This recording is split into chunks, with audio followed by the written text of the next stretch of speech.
નમસ્કાર. આજના મહત્વના સમાચારો સાથે હું નિલેશ શ્રીમાળીને આપ જોઈ રહ્યા છો ઇંગ્લિશ ટાઈમ ન્યૂઝ 24.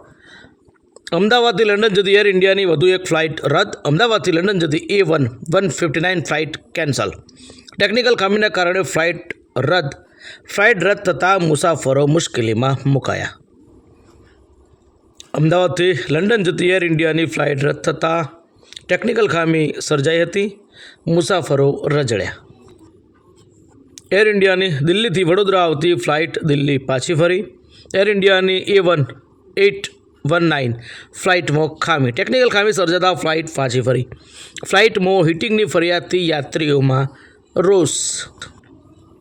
ગુજરાતમાં સર્વત્ર મેઘમહેર. સાયલામાં સવારે 10 થી 12 4 ઇંચ વરસાદ. સુરેન્દ્રનગર પંથકમાં સાંભેલાધાર વરસાદ. બોટાદમાં 2 ઇંચ અને હળવદમાં 1.5 ઇંચ વરસાદ. રાજ્યમાં 2 કલાકમાં 86 તાલુકામાં પડ્યો વરસાદ. પાટણમાં પણ મેઘમહેર. સાંજ બાદ વરસાદથી ગરમીમાં આંશિક રાહત. પદ સંભાળ્યાના 4 દિવસ પછી જ ઇઝરાયેલે ઈરાનની મેજર જનરલ અલી સાદમાની હત્યા કરી. ઈરાનનો સૌથી મોટો હુમલો. ઇઝરાયેલના પોસાદ હેડક્વાર્ટરને ઉડાવ્યું.